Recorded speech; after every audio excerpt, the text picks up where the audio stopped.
TCCs generally are global actors, generally. Yeah? And then we have theorists who came out and picked up some of these and highlight them, write theories about them. So, who take over the power? Square TCCs. TCCs is the main global actor today. Yeah? They take over nation state because government have to give in to the demand of the TCCs. Yeah? Otherwise, they will move away. So therefore, TCCs manage to control governments in many countries. Yeah? And then we have power shift. Jessica Matthews. Okay. This is the one who talk about power shift into the NGOs. The government is not that important anymore. NGOs become very important. Jessica Matthews worked for Global Think Tank. She is not academics. She's not professor. She's not professor. Yeah, she's working for research organization. Especially her specialist is on NGOs. Yeah, so she is looking into NGOs and their role. So she was saying that non-state actors are rising. She mentioned, she discussed a lot about how the ICTs have given NGOs and international organizations interconnectedness, so much so that now we have something called transnational activist group. It's not there, but you need to write that down. Transnational activism. I'm sorry, another one, sorry, that one is another guy sitting there, don't write, this is not about activism, this is about good thing. Activism is about coming out to protest. Okay, Jessica Matthews said, but the protester also wrote the same way. The ICTs, yeah, have given, have allowed these groups who last time originated internally. Last time I fight to be gay in my country, yeah, or I fight like a feminist group, yeah, fight within the country. I want to be equal to men, you know, I want to be able to get into the job they do, I want to rise. It's local, but then now the ICTs allow them to voice their concern. So they have now global consciousness about their cause. They would like to be equal. For example, they link groups that were formerly separated by geographical distance. They lower the cost of communication and coordination. So now these groups are linked. We see them growing. Yeah, and growing bigger and bigger and bigger. Yeah. More and more people join in. We look at the size of their resources, sometimes bigger than small states that they operate. Yeah, they have impact on the government. Sometimes they lobby legislature. Sometimes there is like a meeting, they will just stand in front there and they try to get the government officers to hear their concern, so that they go in there to discuss. So they lobby the government. Sometimes they just try to, they say here, abide by soft law, or just try to convince the government. Yeah, please help us. Gay rights movement, religious group, environmentalists. Sometimes they serve at organizations. Just write that down. I think it's missing there. Some serve on government delegations, others serve at organizations such as IMF, World Bank. These NGOs people sometimes have formal roles, yeah, in the government itself, and that help to help them to push for their cause.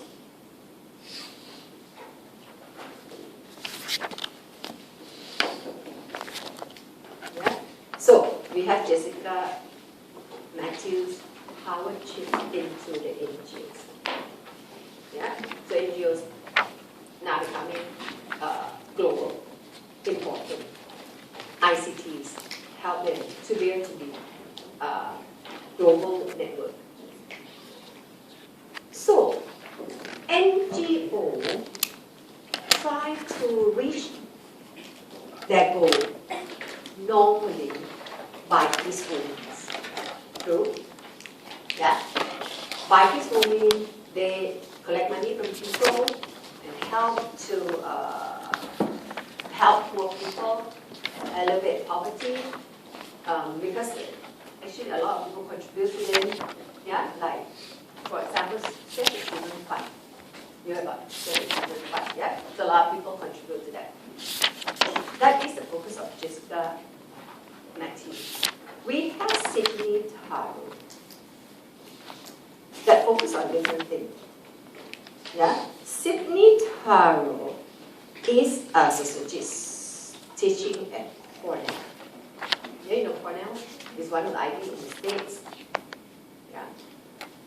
Instead of looking at NGO, Taro said new social actor. No, sorry, he didn't say it's new. He said it's old. There is social actor in the global society today, which is growing. Yeah, but it's not an NGO. It is the activist group. So he was looking at activism. Yeah? Activism is nothing new. In fact, they have been there for a long time, but their nature kind of changed.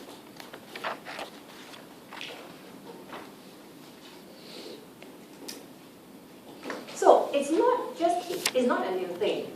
It happens long ago since internationalization time. You know, in modernity, we already have these kind of groups. However, now, so just go back on. What is internationalism? It means when you have growing international ties, when you have not globalization, but just connection among elements that happen in modernity, we start having activist groups. But the thing is, now we have something called new transnational. Activist group is something that happens all the time. You see activist group now happening in Thailand. You see the activist group in Thailand now that try to shut down the government. That so much so that the government last night has announced the state of emergency in Thailand now, yeah, for 60 days. So better go, no? Because things will be very cheap. Don't you think so? I just came back actually night before last night. I came back that flight full of Singaporeans. And each of them got big bags. You know? And obviously they just bought before they go up on the flight, and they didn't even have suitcase to go in, you know? It's just plastic bag, huge. I think clothes or something, huge. And I thought, they're allowed to bring on the flight, but they managed to stuff it in our bag. So these are activist groups.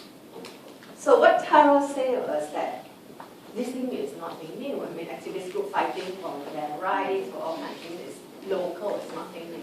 But now what is new is we have something called transnational activism. Yeah, why? Because people move around a lot these days. Yeah, and it didn't happen now, it happened long time ago. It happened since internationalization, not even globalization. Yeah, people move around a lot, there is growing international time, all these new international organizations, not that important this part. So now what they do is, see, when she was talking about new transnational activists, who are these people?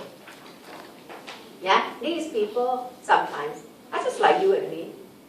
Yeah, we stay in our country. But it's just that we are connected with people outside. Yeah, she talked a lot. He talked a lot about the ICT thing as well. How ICT, not everybody talk about ICT. How ICT helped me if I have my concern. And my concern is that I'm a woman and I want to fight with a man, you know, for my rights. You know, I'm connected elsewhere with other people who share the same idea. Sometimes when there is like protest somewhere else in some country, I fly there to join them. I'm a transnational activist. Yeah? Okay, that's one way. Yeah? He was talking about another type of people also that can kind of do it more on a like official basis. You know, a group that really formed and then just work on that issue alone. Yeah. So what they do is whenever there is a problem, they think about these problems in global terms. Yeah? There is nothing in the world today that can escape the topic of globalization. Yeah? So all these activists, they are transnational in their orientation. So they think about things in global terms. If there's poverty in this country, they know that this thing doesn't originate here. Yeah? It originates because of connection outside. If there is going to be income gap, widening income gap between the rich and poor is not about local issue. It has global dimension to it. Yeah? And there's a lot of forces from outside that has determined, for example, now in Singapore, it is really a problem. Right? Widening income gap between the rich and poor. And that happens everywhere in developed countries. Yeah? And you know why it is so? Because Singapore is so globalized. That's why we have this problem. And when you have globalization, there's only certain segment of people that benefits from that connection to the outside world. Yeah? So people who are connected very well will rise very fast, just like China. People who are poor, not that they get poorer, I think, but they just didn't benefit from this connection. So you see the gap between the rich and poor, you see it in China, and definitely you see it as Myanmar progress. Yeah, Myanmar today progress. A lot of people go to Myanmar. You know, but who would benefit from the country opening up? Surely would be top layer there. There are so many younger people in Myanmar now very frustrated. My country has opened up for almost like what, half a year already? A year already? I'm still struggling. I don't know what I'm going to do. They are lost. Everybody was so excited about it, but they really don't know where to go, you know. They can't get connected with people. So whenever there is a problem, people usually look at it using global term, global language, global frame. But usually they don't know what to do. They've got to target domestic institutions. That's what we call internalization of international pressures. Target domestic institutions, for example, the government on problems that have international dimension. Yeah. Indian workers, Indian workers protest in Little India, for example. Yeah? It is a global frame there. Really, migration is global frame. Yeah, but they don't know what to do. They just have to target the government, yeah, to help them get rid of that problem. They build coalition. Battle of Seattle is very famous protest in front of the WTO meeting quite a while ago. But Battle of Seattle was a cornerstone. After that, Battle of Seattle was done by, in fact, most of the activists in the States.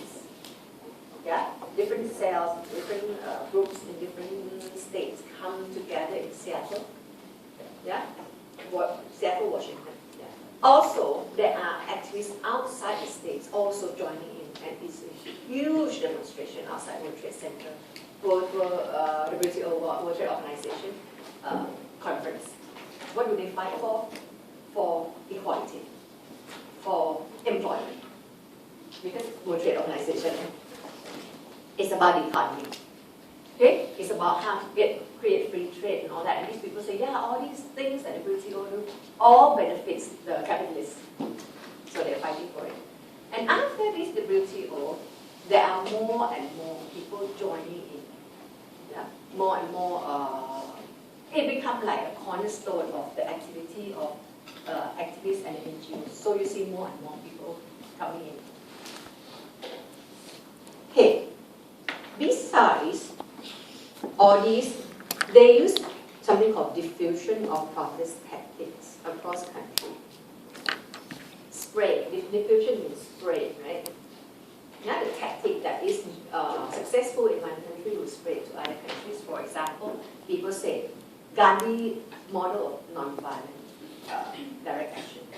You know, you starve yourself, for example. Okay? Or